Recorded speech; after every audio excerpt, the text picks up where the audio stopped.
Breaking news, Jordi Amat tinggalkan skuad timnas Indonesia di China dan berangkat menuju Malaysia. Wow, ini berita yang cukup mengejutkan di tengah persiapan timnas Indonesia menghadapi China esok hari. Kita mendapatkan kabar bahwasanya bek andalan kita, bek yang kelas dunia, yaitu Jordi Amat harus meninggalkan seluruh rekan timnas Indonesia yang berada di China karena ingin fokus dalam pemulihan cederanya. Jadi dilansir dari beberapa media dan beberapa sumber kita baca bahwasanya Jordi Amat ini mengalami cedera engkel guys. Jadi dia kayak mau recovery, mau pemulihan biar cederanya itu tidak semakin parah guys.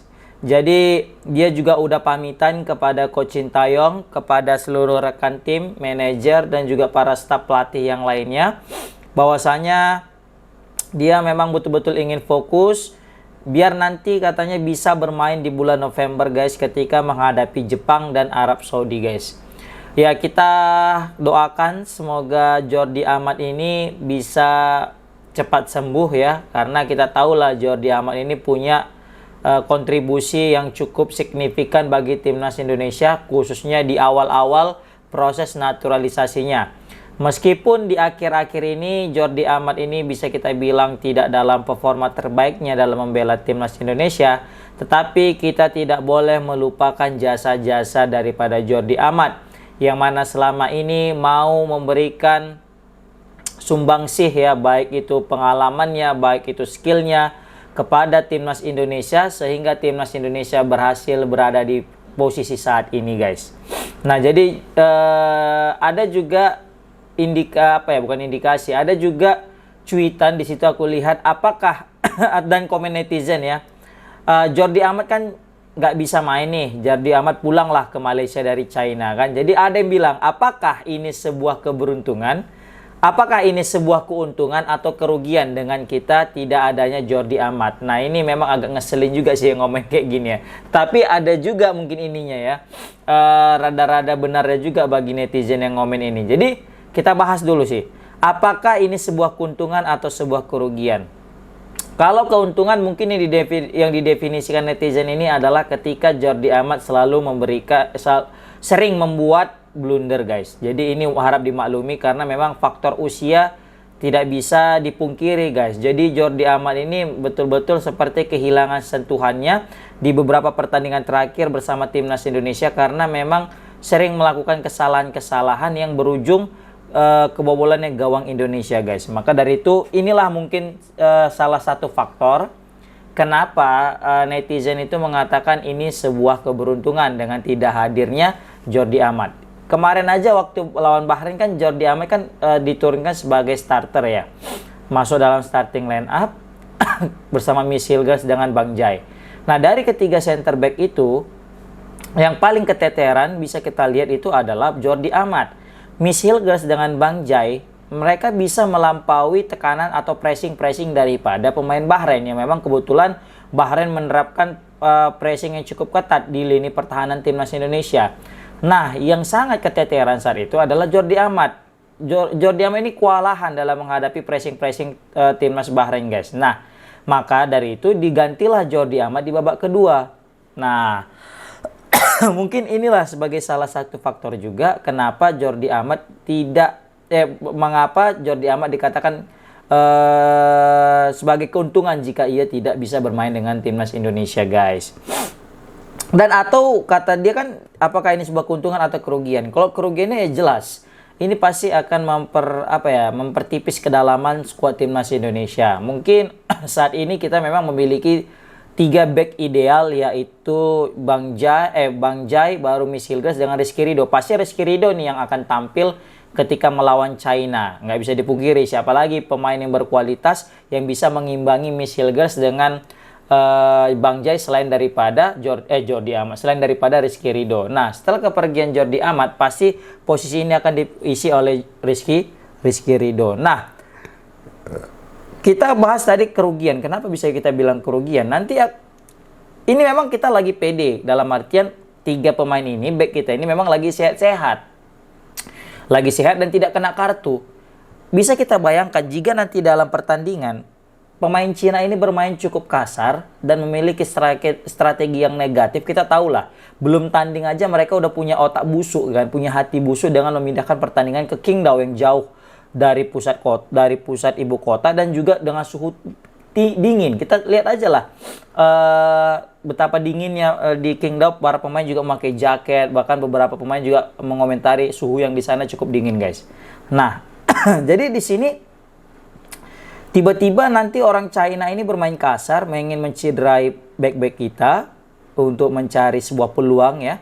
Dan terakhir kita, tapi nauzubillah min zalik ya, semoga aja itu nggak terjadi. Contoh misalnya kita bilang Bang Jai, tiba-tiba cedera karena tackle keras daripada pemain China. Nah, kita tinggal memiliki Miss Hilgers dengan Rizky Ridho yang betul-betul kompeten, guys. Nah, di sini kan pasti ada ketimpangan. Jika kita masukkan pemain pengganti, kita tidak memiliki Justin Hubner. Justin Hubner sedang proses pemulihan cedera juga. Nah, sedangkan Jordi Amat baru pulang. Nah, mau nggak mau kita pasti nanti akan memasukkan Wahyu, The Hulk, atau dengan Ferrari. Yang mana mungkin dari segi kemampuan masih di bawah daripada Rizky Ridho dengan Miss Hilgers. Apalagi di bawah Bang Jai. Nah, ini yang mungkin bisa jadi kerugian bagi timnas Indonesia. Tapi dengan catatan jika back kita itu cedera. Tetapi jika back kita itu tidak cedera, mungkin ini tidak akan menjadi masalah, ini tidak akan menjadi kerugian. Seperti itu. Mungkin itulah menurut analisaku yang aku perhatikan dengan statement apakah ini sebuah keuntungan atau sebuah kerugian, guys.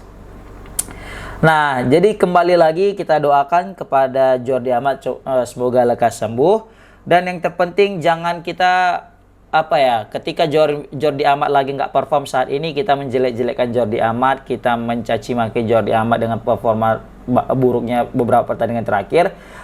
Karena kita mesti tahu Jordi Amat ini salah satu pemain naturalisasi yang mau dinaturalisasi ketika awal-awal program naturalisasi ini digencarkan, guys. Jadi di saat banyak pemain bintang yang menolak untuk bergabung dengan timnas, Jordi Amat tidak banyak pikir, langsung mau join dengan timnas Indonesia. Maka dari itu jangan pernah melupakan jasa daripada Jordi Amat yang sudah mau membela timnas Indonesia sejak dari dahulu kala, guys. Oke. Yang jelas kita bisa bilang ini waktunya sudah istirahat lah kepada Jordi Amat juga, memang karena umur udah tidak lagi muda, jadi istirahat. Mungkin Jordi Amat next time tidak bisa menjadi pemain lagi, mungkin bisa menjadi pelatih sih. Dalam artian membantu Coach Sintayong. Meskipun tidak menjadi pelatih utama, mungkin bisa membantu Coach Sintayong di staf kepelatihan untuk membantu pemain timnas mengeluarkan bakat-bakat mereka. Serta kita tahulah Jordi Amat ini salah satu pemain timnas yang paling banyak pengalamannya bermain di luar negeri. Dia udah pernah main sama Ronaldo, dia udah pernah berhadapan juga dengan Messi.